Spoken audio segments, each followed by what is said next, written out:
President Trump has officially launched Trump Accounts, a $1,000 investment available to all American babies born between 2025 and 2028. The White House says the money will then be invested in the stock market by private firms, and the child can access the money when they turn 18. We should note families can also contribute up to $5,000 a year. Employers can contribute up to $2,500. The initial contribution will be deposited on July 4th. Let's talk about this by welcoming back Jason Matthews, head of Matthews Financial and Insurance Solutions here in Oakland. Thanks so much for being with us. Thank you for having me. A lot can happen in 18 years. How much of an impact do you expect this $1,000 to have? I think it's going to have some impact. It's a good start for people to understand and start building wealth. And it's not the end-all, be-all of this free money. It is part of your full plan for your college, your family legacy planning. So, yeah, I think it's just part of the whole planning equation for your family. And you can't take it out before you're 18? No, you cannot. Okay, because I know some people do that with 401k and they'll pay themselves back. So is there magic, if you will, in putting it there and letting it sit? Yes. So if you look at putting that money in there, let it get compound interest. They're saying if your child has that $1,000, it should grow by the age of 18 with the $5,000 that first year of about having about double at that time. Double or actually triple using the power of compound interest. So if you put that $5,000 in that first year, you really going to have about $15,000, if not almost $18,000 in that account when your child turns 18. Well, not everybody has $5,000 a year for each child. A lot of people criticizing this plan as one that might allow the rich to get richer. Yes, but now we're starting to see a lot of people like Ray Dalio, we see Michael Dale, who are actually making contributions to help out certain families who are lower income have additional contributions into those accounts, which is huge. Let's talk about stocks in general. 38% of U.S. households don't own stocks, so they're missing out on what could be huge gains or huge losses. How important is that idea of kind of folding everyone into the stock market? I think it's huge, right? So if you look at how you build wealth in America, the stock market has probably one of the better returns over the long term than any other investment vehicle. Than keeping that money in the mattress, keeping the savings account. You want to take advantage of the growth of the stock market in the long term.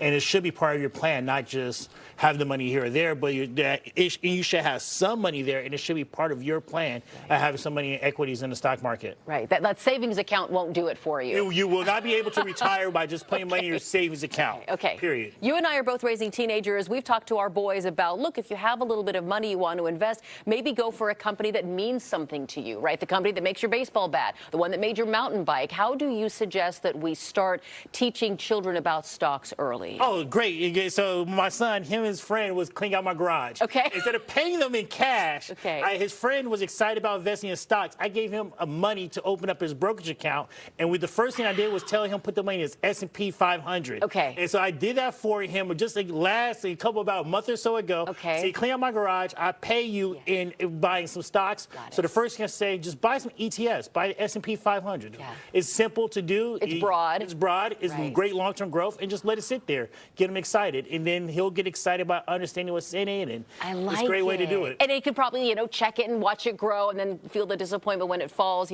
My younger son and I talked a lot about crypto back when it was super hot. And he said, I'm going to take all my money and I'm going to put it in crypto. And then when crypto tanked, I said, hey, remember that talk we had? So it's as important for the children to feel the fails as much as the successes. Absolutely. And they want to understand why the importance of diversification is, how you don't put your eggs in one basket. It's just a great way to start having them understand the importance of planning and diversifying their portfolio. Okay, so let's pretend we have a baby next year and we get the $1,000. If we are able to, how should a family treat that Trump savings account? Treat it as you set it and forget it. Okay. You open up that account, you say it's part of your plan for college, but it's not your end-all, be-all. You still have your brokerage accounts, you still have your 529 plan, you still have your trust accounts. This is just one layer on top of that that's supposed to be part of your overall plan. Are your clients having a harder time saving these days? We just had a report in the past hour that people are saying that their medical expenses are now outweighing their rent.